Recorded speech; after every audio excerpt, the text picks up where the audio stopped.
What's up, guys? Ray's Gameplays here. Welcome to the first episode of All-Star Team. This is going to be the debuff squad. And this is going to be pretty friggin' ridiculous, guys. I'm going to be playing as the Asari Adept with the debuff from Annihilation Field. And my boy Game Over is going to be playing with the Human Soldier who gets the debuff from his gun because of his passive. If you spec all the way into his passive, you get the option to make it so that your bullets debuff the enemies. So he can get about a 25% debuff, I believe, on an enemy target. And then we have Derek, who's going to be playing as the Human Engineer, the base Human Engineer. And his Cryo is going to be doing a fat debuff on armor targets. We're talking 100%, guys. And then finally, Under a Dying Sun, another great player in this gameplay, he's going to be playing as the, the Solarian Operator, who's going to be using Invasion to debuff for us. I think I have cryo rounds on, and I think a couple of us are going to have cryo rounds. I think Derek's the only one that doesn't have cryo rounds on. But this is going to be pretty freaking ridiculous, guys, just how fast we're able to kill these enemies. And it's just a matter of these debuffs, to be honest. When I was playing this game, I really felt like I was playing Mass Effect 3 multiplayer for the first time. Because the enemies were dying so fast, and we were all kind of running around just destroying them. Now, this is going to be a gameplay where we're going to be running around a lot, but then at some point we just figured out, like, first of all, let me just say, if you're going to attempt to do something like this, the character that the whole team should be following is definitely the Asari Adept. Why? Well, because she gets the non-stop debuff, okay? Anything in the Annihilation is going to be debuffed. Point number two, it's very easy to follow her around because she has that big sphere around her, so she's a very obvious target to follow around. Point number three, you get your shield back when you're in her Annihilation. So that's another awesome thing. So the teammates should really be following the Asari Adept. She's in any game, honestly, it doesn't matter what the team is. You want to follow the Asari Adept because she's the one that's going to get you your shield back and give you a non-stop debuff on the enemy targets. Also, you can detonate for her and just get non-stop explosions and combos. So she's kind of like always going to be the character to follow around. So, yeah, basically that Human Engineer gets that amazing debuff with Snap Freeze, and that power is just pretty damn... You'll remember, if you played Mass Effect 3, how good Snap Freeze was. Now, is it as good as that in this game? No, it's not, but it's pretty damn good. And the cool thing is that, you know, you can turn it on and turn it off whenever you want to, so you can start the cooldown faster. Just look at how fast that Krogan died. It's pretty ridiculous, guys, actually. One thing I will say, in this gameplay, I'm actually not even using the fully spec'd out debuff on Annihilation. I didn't realize it. I still have the combo damage and radius on this, so I could have had an even bigger debuff going here if I had made it so that in the passives you can choose if you either want to have 30% more combo damage and 30% more combo radius, or do you want to have, look how fast that Krogan died, or if you want to have, another 20% debuff to enemies with the body effects. So this gameplay, I really should have made it so that the debuff was stronger, but I do, the combos are awesome too. It's going to help us out either way. At that point, that's one of those evolutions where it's just like they're both so goddamn good that it's really a tough choice. But the thing is, because this is a debuff video, I probably should have gone for that. But anyways, we're still going to be slaying the shit out of them.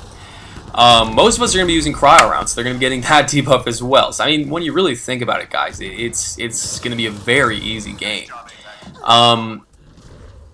So, yeah, this is debuffing. I mean, debuffing at its finest. The one thing we are missing is that the little turret that the Krogan Engineer and the Human Engineer get, and a couple other characters, but, that little turret can actually be spec'd to do a big debuff on the enemies. And you see here it's out, but I don't think he fully spec'd into it for the debuff. I highly doubt he did. Because we were just talking about how it's just kind of not worth it unless you're holding down one position. If you're running and gunning, it's just kind of a pain in the ass because the recharge is so long and you have to keep placing it. But just take a look at the debuff we're getting from Invasion too. It's one of the most satisfying kills you can get in this game when an enemy has Invasion on it. It sounds like you threw a beer bottle at him or something. It's just like that glass shattering sound. And it's a good debuff. So yeah, this is a really, really awesome team. One thing also, like I would have liked it if Game Over had a Hurricane instead of the Raptor, because obviously there's more bullets and more fire rate with that gun. So I mean more bullets in the clip. So what does that mean? Well, he would have been able to get the debuff out faster. The Raptor is also a phenomenal gun. All these guys in this game have been trying to convince me to, use the Raptor more often, but it's tough because I have the Hurricane. But they do very well with it, and they highly recommend it. They call it the best assault rifle in Mass Effect Andromeda, the Raptor. And it's only a silver gun, guys. That's why it feels very weird with the balancing in this game, because you got some blacklisted weapons like the Paw, which is being used in this game, and it's just very, very mediocre as far as damage is concerned. Obviously, it doesn't run out of ammo, and obviously it's good for applying ammo. But this is another thing I want to bring up. If you are used to using Snap Freeze for Mass Effect 3 and you're used to it having a pretty short radius, not in this game, guys. This Snap Freeze, and I think it's not even called Snap Freeze, but I'm a Mass Effect 3 player, so that's what I'm going to call it. That power has a massive range. You can shoot Cryo Beam from so far. So don't think when you're speccing into it or when you're playing with your human engineer that you need to use it from close. It's like really long range compared to what it was in Mass Effect 3. So that is awesome. And I don't see Cryoblast in this game, so I think pretty much they just took Cryoblast out and replaced it with Cryo Beam. So yeah, and that's also kind of what they did with Concussive Shot. They kind of said, okay, we're going to take Carnage out, we're going to make it just Concussive Shot, because Concussive Shot does more damage in this game. Can you believe that? Something in Mass Effect Andromeda that does more damage than the past games? Yeah, so they took Carnage out and just made Concussive Shot a little bit more, give you a little more damage. Check out how fast we're going to be taking out these Hydras. I mean, this is just freaking ridiculous. I had to bounce out a little bit because I was taking too much damage, but if my Annihilation was on it the whole time, holy shit, look at this Krogan right here. We had a lot of fun playing this, guys. I highly recommend this. If you guys have been, like, trying to do fast runs of this game and you've felt like, oh, the fastest way to play this game is to kind of sit back and fire base zero, or to kind of just find a camping spot, you're not wrong. It is very fast, but if you want to have some, and obviously you can always run and gun, but my whole point of this tangent is that get the debuffs going if you want to have faster games, and you can run around and be very effective doing those. Most of my build play videos, a large majority of them are just with randoms, maybe one player as a friend of mine, but if you can get a full team together, that's when you'll start to have the most fun in this game. You'll be running around doing all kinds of cool team setups, and I have a solution for you. It's on the way. I'm actually going to be coming out with a very, very good solution for people that are having a hard time finding teammates to play this game with. It's really going to solve that problem. And I don't care if you're playing on Xbox, PS3, or PC. I have a really cool idea that I'm going to be putting out that's going to help you guys find teammates, because it was the same way in Mass Effect 3 multiplayer. It's no different in this game. The most fun, the best times you're going to have in this game is running around with the team doing some sort of strategy or some kind of special team setup, synergizing with each other. And that's very hard to do in pugs, because for one thing, a lot of people aren't talking, a lot of people don't have mics, and for another thing, a lot of people, just want to play what they want to play. They don't want to, I'm playing the human soldier, that's what I'm trying to level up. I'm playing this, I'm playing that. And it just sticks like that. So then there's no communication of, hey, maybe you should use this, you should use that. Because, first of all, people aren't talking, and second of all, it's like people just want to do their own thing. But if you get on your mics, and if you can have a nice group, and you can see what it's like to just have a team strategy and really play this game the way it was meant to be played, and I do highly believe that. This game was really meant to be played with team synergy, more so than Mass Effect 3 multiplayer. Because in Mass Effect 3 multiplayer, in my opinion, everyone could just be a goddamn Rambo. Everything was really, really, really good in that game, for the most part. In this game, as you have seen, a lot of stuff is just very underpowered. But when you use Team Sin, and I'm not defending that decision, I think that a lot of shit needs buffing in this game. But what I'm saying is you're going to have a lot of fun rolling with the team and doing some sort of team strategy.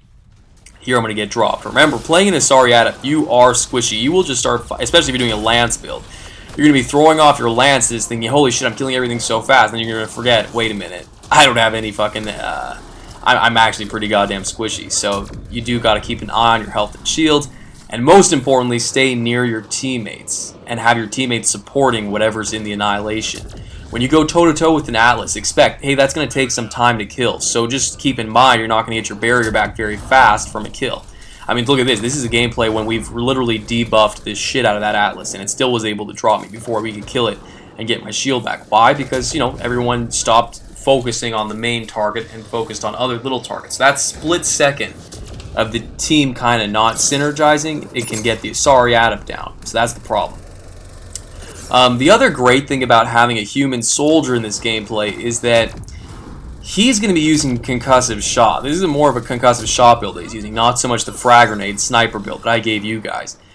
This is more of the hurricane build video, the hurricane review video, where I gave you that kind of a, you know, a concussive shot using human soldier setup. But you get my point. Concussive shot, if you have nade capacity gear and you boost all the power capacity on that thing, you can have so many available. And in general, even if you don't want to go from turning it into a grenade, if you just want to keep it at its recharge, it's a pretty good recharge time, and it's a great detonating power. So that's the thing about concussive shot, guys. You can effectively... it's weird, because the human soldier's, like, honestly, one of the best detonators in this game. He just is, because concussive shot is very spammable. And, yeah, it's odd. It's strange, because you'd think, like, the Asari Sentinel is obviously set up to be, like, a phenomenal detonator, but can she detonate anywhere near as fast as the human soldier? I don't think so, guys, especially if you're going for nade capacity and really boosting up his nades. Then he's going to have so many concussive shots to just keep giving combos. It's going to be ridiculous. Really, really good. And on top of that, he's going to be debuffing with his Raptor, so it's really goddamn good. Only thing is, like, I think the Raptor, even with capacity, I think it has about 12 shots in a clip, so let me just hop over to the human soldier right here so I can just explain this properly. On munitions training of the last evolution, you get a defense debuff per shot, 2%, and you can have a maximum of 24%. So he's going to have to empty an entire, 2 clips of a Raptor to get that debuff out for us. So, keep that in mind if you're trying to run debuffing with your gun for your team.